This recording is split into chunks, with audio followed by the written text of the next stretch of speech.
Assalamualaikum warahmatullahi wabarakatuh. Halo anak-anak hebat, apa kabar hari ini? Semoga dalam keadaan sehat ya. Anak-anak, pada kesempatan kali ini kita akan belajar mengenai PLBJ bab 7, yaitu tentang tok kadal lobang. Nah anak-anak hebat, sebelum pembelajaran kita mulai, mari kita berdoa terlebih dahulu ya, agar pembelajaran dapat terlaksana dengan baik. Anak-anak hebat, setelah kamu mempelajari bab ini, kamu dapat menjelaskan aturan permainan tok kadal lobang, kamu dapat mempraktikkan permainan tok kadal lobang, kamu dapat menjelaskan nilai luhur permainan tok kadal lobang, dan kamu akan mendapatkan manfaat pada permainan tok kadal lobang. Nah, anak-anak hebat, coba perhatikan gambar berikut. Apa yang sedang dilakukan anak-anak tersebut? Mengapa ada anak yang memegang kayu sedang mencukil kayu kecil? Apa nama permainan tersebut? Pernahkah kamu memainkan permainan tersebut? Tahukah kamu bahwa Betawi punya beragam permainan tradisional? Sebagian besar permainan itu masih dimainkan hingga saat ini. Salah satunya adalah permainan tok kadal lobang. Anak-anak hebat, mari kita mengenal sejarah permainan tok kadal lobang. Permainan tok kadal lobang merupakan permainan tradisional Betawi. Permainan ini dimainkan di luar ruangan. Permainan ini pertama muncul ketika anak-anak kaget melihat kadal, sehingga kadal melompat jauh. Oleh karena itu, dibuatlah permainan yang menyerupai memukul kadal tersebut. Nah, anak-anak hebat, permainan tok kadal lobang membutuhkan beberapa alat untuk bermain. Ada kayu bulat sepanjang 40 cm sebagai alat pukul. Selain itu, ada juga kayu yang lebih pendek berukuran 10 cm yang diibaratkan sebagai kadal. Selanjutnya, ada lubang yang berdiameter 5 cm. Lubang itu dapat diganti menggunakan 2 bata atau batu yang diletakkan sejajar dengan jarak 5 cm. Anak-anak hebat bahwa permainan tok kadal lobang ini dimainkan secara berkelompok. Satu kelompok menjadi penjaga dan satu kelompok menjadi pemain. Biasanya permainan tok kadal lobang hanya dimainkan oleh anak laki-laki, tetapi anak perempuan juga dapat memainkan permainan tok kadal lobang.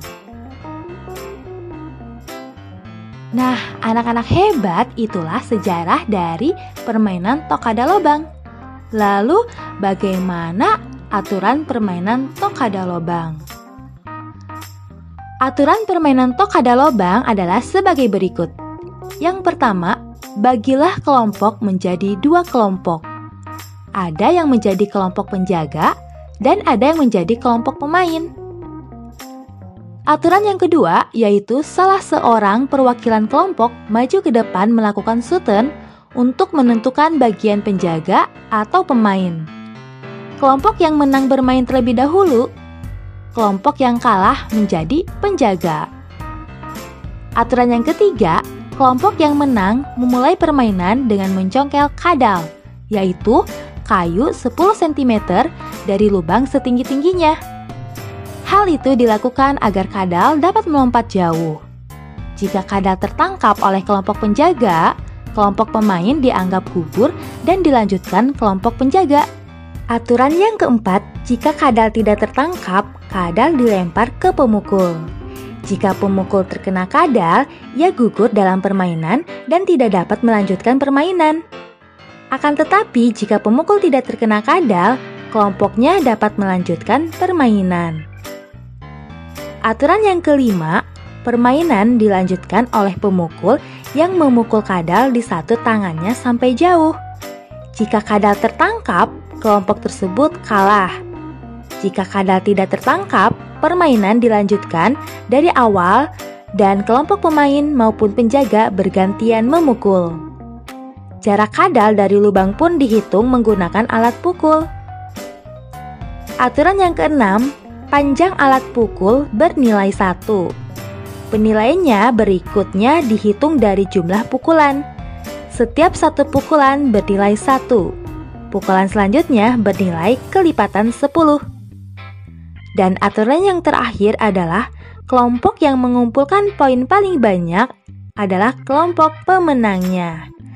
Nah, anak-anak hebat, itulah aturan dari permainan Tokada Lobang.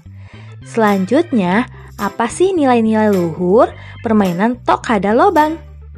Nilai-nilai luhur permainan Tokada Lobang itu ada 2. Yang pertama, sosialisasi, dan yang kedua adalah kerjasama. Nah, mengapa sosialisasi ini termasuk ke dalam nilai luhur permainan Tokada Lobang? Nah, karena ketika kamu melakukan permainan Tokada Lobang, kamu dapat berinteraksi dengan banyak orang, baik kawan maupun lawan. Kamu pun jadi mengenal banyak orang. Selain itu, kamu juga dapat memahami teman-temanmu agar dapat bekerja sama memenangkan permainan. Lalu, kenapa sih kerjasama termasuk ke dalam nilai-nilai luhur permainan Tokada Lobang? Karena ketika kita bermain permainan Tokada Lobang ini, kita akan melakukan kerjasama antar teman kelompok sangat penting. Sebagai penjaga, anggota kelompok berdiri menyebar untuk menangkap kadal. Diperlukan kerjasama dan komunikasi yang baik agar tidak terjadi rebutan atau tabrakan ketika menangkap kadal. Nah, anak-anak hebat, itulah nilai-nilai luhur pada permainan Tokada Lobang. Selanjutnya adalah manfaat permainan Tokada Lobang. Manfaatnya ada 3. Yang pertama, melatih untuk melakukan gerak tubuh. Yang kedua, bersosialisasi dengan teman. Dan yang ketiga, belajar kerjasama. Nah, anak-anak hebat, itulah pembelajaran dari permainan Tokada Lobang. Sebelum pembelajaran kita selesai, mari kita mengerjakan soal-soal berikut ya, agar kita lebih paham lagi mengenai permainan Tokada Lobang. Selamat mengerjakan! Anak-anak hebat, terima kasih atas perhatiannya. Wassalamualaikum warahmatullahi wabarakatuh.